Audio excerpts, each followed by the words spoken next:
ছেলেরা উপস্থিত আছে। এবারে সেই দুরন্তপনাকে একদমই নস্যাৎ করে দিলেন 26-এর আনন্দ থেকে। স্লক সুইপ টাইমিংটা প্রপারলি করতে পেরেছেন কিনা, পারেননি, ধরা পড়লেন। শামীম পাটোয়ারি একটা লম্বা চেজের মাধ্যমে ক্যাচটাকে গ্র্যাব করেছেন। ঋষাদ রুম পেয়েছিলেন, ঋষাদের দুর্দান্ত ফিল্ডিং, রান আউট।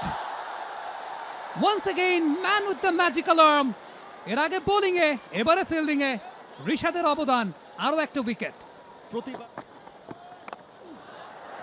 নাটোরের কাঁচা গোল্লা এবার কিন্তু খাইয়েছেন ঋষাদ, টোপটা গিলেছেন কিন্তু শেষ পর্যন্ত হজমটা হলো না। আরিফুল ফেরত যাচ্ছেন প্যাভিলিয়নে। লেগ স্পিনাররা এই কাজটাই করতে পারেন। পঞ্চম বলটি এবার কিন্তু তুলে মেরেছেন, আরো একটা উইকেটের দিকে মনে হয় যাচ্ছেন রিশাদ হোসেন, এবং একেবারে সবথেকে সেফেস্ট গ্লাভস যার হাতে রয়েছে লিটন দাস, তার হাতেই কিন্তু প্রাণটা গেল। উপর দিয়ে সীমানা ছাড়া পরের বলটা এবারে জবাবটা দিলেন শেখ মাহাদি। অর্থাৎ এবারে কিন্তু স্কায়ার বল আকাশে এবং সেটা হাতের তালুতে, আকাশ থেকে সোজা সেটা তাওহিদ হৃদয়ের হাতের তালুতে।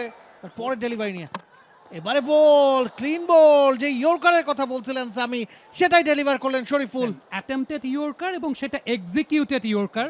শেষ রানটা এসেছিল এই রাকিবুলের ব্যাটে।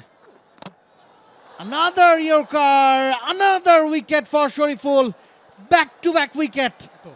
রাকিবুল হয়তো এই যাত্রায় তিনিও এক্সপেক্ট করেন নাই একটা স্পেশাল ডেলিভারি ছিল। সাকলাইন কানেক্ট করতে পারেন নাই, ধরা পড়বেন। What a catch!